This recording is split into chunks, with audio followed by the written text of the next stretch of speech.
Oke teman-teman, kita lanjut ke materi selanjutnya ya. Kita bakalan bahas filter, sort, cara print, dan nanti ada beberapa formatting ya. Tapi yang cara print dan yang lainnya nanti aku pisah ya videonya. Karena kemarin sebenarnya aku udah bikin satu video dan itu dijadiin satu ya, dan panjang juga. Tapi suaranya nggak ada, jadi ini aku record ulang, dibikin pendek-pendek aja biar sambil ngontrol voice-nya gitu. Oke, sekarang kita bahas tentang filter ya. Jadi filter fungsinya untuk menyaring data apa sih yang mau kita tampilkan. Misalnya ini daftar nama karyawan, ada nama, ada provinsinya, ada kabupatennya. Aku mau filter supaya yang keluar itu cuman yang dari Jawa Tengah aja. Berarti caranya kita blok datanya, kita ke sort and filter ini, terus pilih yang filter. Atau teman-teman bisa juga langsung Ctrl Shift L.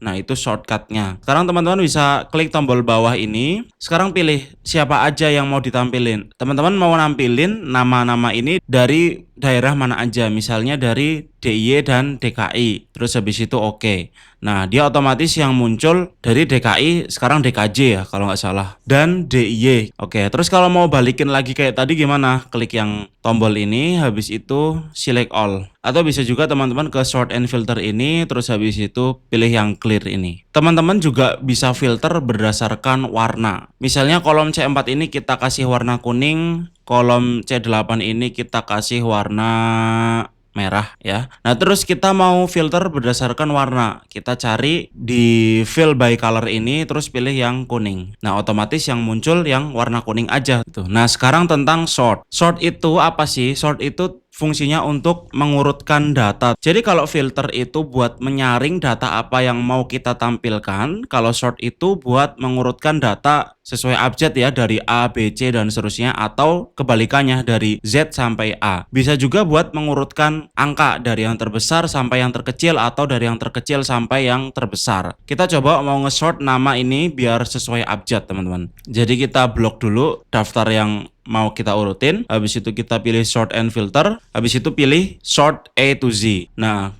sort Z to A ini buat ngurutin tapi dibalik gitu loh, huruf Z yang paling awal, habis itu disusul huruf X, habis itu huruf B, huruf A. Jadi huruf A terakhir. Kalau yang sort A to Z ini huruf A yang pertama, huruf Z yang terakhir. Kita pilih yang sort A to Z ini aja. Nah, ketika teman-teman pilih sort, ada pilihannya expand the selection. Expand the selection artinya dia bakalan memperpanjang sort ini. Jadi misalnya yang urutan di kolom A ini diubah, kolom B, kolom C dan seterusnya juga bakalan diubah. Kalau kita pilih continue with the current selection, berarti yang diubah cuman kolom A aja gitu. Jadi misal kita pilih continue with the current selection, nah dia yang berubah cuman kolom A aja. Tapi kan akhirnya datanya jadi berantakan, nggak sesuai sama kolom sebelahnya. Makanya kalau pilih sort sebenarnya direkomendasiin pakai yang expand the selection ini, biar datanya nggak jadi berantakan teman-teman. Nah terus sort itu juga bisa nge-sort lebih dari satu. Misalnya kita mau nge-sort daftar nama ini, pertama berdasarkan provinsi dulu, habis provinsi kita ke kabupatennya, habis itu ke namanya. Jadi misal kita blok dulu, habis itu kita pilih sort and filter ini, terus teman-teman pilih yang custom sort ini. Di bagian sort by ini teman-teman pilih provinsi, karena kita mau sort pertama kali berdasarkan provinsi. Ordernya A to Z ya, karena urutan aja. Habis itu sort on-nya tetap aja self values. Habis itu yang kedua kita mau sort berdasarkan kabupaten. Kabupaten juga A to Z, yang terakhir berdasarkan nama. Nah terus oke. Nah sekarang kita lihat ya. Pertama dia nge-sort berdasarkan provinsi, berarti B lebih duluan daripada D. Nah ini habis D, J, Banten, DIY, DKI kayak gitu. Habis provinsi baru kabupaten. Nah sekarang teman-teman lihat ya, di bagian nama ini W lebih dulu daripada A. Kenapa? Karena di bagian kabupatennya P lebih dulu daripada S. Harusnya kalau bagian nama kan A lebih dulu daripada W. Memang, tapi karena yang Agus Haryanto ini kabupatennya kalah duluan daripada yang Pandeglang ini, jadi Agus Haryanto bakalan ditulis setelah Wahyu Nugroho. Jadi sekarang kita coba ya, yang Wahyu Nugroho diganti kabupatennya jadi Serang juga. Kita sort ya, custom sort. Oke. Nah, dia akan berubah karena sama-sama Serang sekarang. Jadi dia filter berdasarkan provinsi, habis itu Serang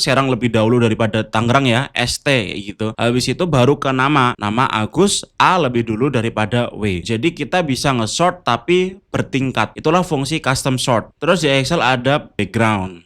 Background ini sebenarnya jarang dipakai sih, cuman ini buat pengetahuan aja kalau teman-teman mau belakangnya dikasih background kayak gitu. Nah, kayak gini, tapi jarang dipakai sih pasti ya. Sekarang kita mau masuk ke custom view. Custom view itu ada di view, habis itu custom view ini teman-teman. Jadi kalau teman-teman punya data yang sedikit itu fitur ini kurang berguna. Tapi kalau teman-teman punya data yang banyak, custom view ini sangat berguna. Fungsinya apa sih? Jadi misal teman-teman punya data yang banyak, teman-teman mau fokus di range yang atas ini, terus habis itu range yang bawah ini. Jadi sering pindah-pindah kayak gitu. Nah, teman-teman bisa bikin range yang atas ini sebagai view. Caranya dengan klik custom view, habis itu kita pilih add, habis itu kita namain ya, misalnya view 1. Terus oke. Habis itu, ketika teman-teman mau fokus data yang paling bawah, bisa blok dulu data yang bawah, habis itu pilih custom view dan tulis view 2, terus oke. Nah, ketika teman-teman habis fokus di bawah ini dan mau lanjut ke atas, bisa custom view, pilih lagi ya yang view 1 terus show. Nah, otomatis dia bakal nunjukin yang range pertama tadi. Makanya itu aku bilang kalau datanya sedikit itu kurang berguna gitu. Tapi kalau datanya ribuan ini berguna banget. Dan custom view ini juga bisa loncat sheet ya, misalnya kita bikin view di sheet lain, misalnya di sini. Habis itu kita pilih custom view, add view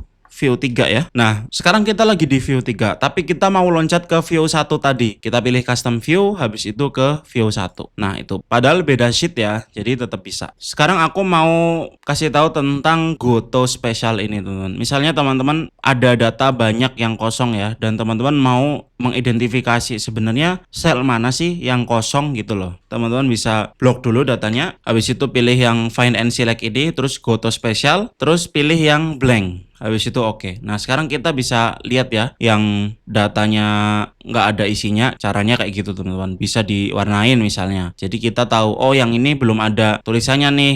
Barangkali perlu kita isi. Jadi ini berguna juga buat teman-teman kalau mau mengoreksi barangkali ada filenya yang masih kosong atau bisa aja teman-teman nulis terus kehapus kayak gitu. Nah, ini buat meneliti di akhir oke juga. Terus aku mau tambahin sedikit tentang beberapa formatting yang kemarin ketinggalan ya. Jadi tentang long date, short date kemarin belum. Ya walaupun teman-teman mungkin udah familiar sih. Misalnya kita bikin tanggal 23 September 2025. Nah, seperti yang kemarin aku bilang bahwa kalau teman-teman menulis tanggal dan Excel membacanya betul sebagai tanggal, dia akan otomatis rata kanan. Jadi kalau rata kiri itu salah, teman-teman. Salahnya apa? Karena berarti mungkin aja formatnya beda. Di PC teman-teman formatnya Indonesia. Jadi penulisannya bukan bulan, tanggal, tahun, bisa aja kayak gitu. Atau bisa aja tanda ininya salah, tanda pemisahnya. Kemarin ada yang nanya ya di TikTok, dia memisahkan tanggal pakai apa ya? Pakai titik apa ya kalau nggak salah? Pakai titik kayak gini teman-teman. Dan itu tuh bukan sesuatu yang digunakan sebagai pemisah di tanggal Excel. Makanya dia nggak terdeteksi. Nah, makanya dia bakalan rata kiri pasti. Jadi kalau teman-teman betul dalam menulis tanggal dan Excel mendeteksinya betul, ya dia otomatis rata kanan. Nah, date ini bisa yang long date. Kalau long date kan berarti nanti muncul harinya dan bulannya juga ditulis lengkap. Kalau short date ya biasa ya yang pendek ini. Terus mungkin yang terakhir,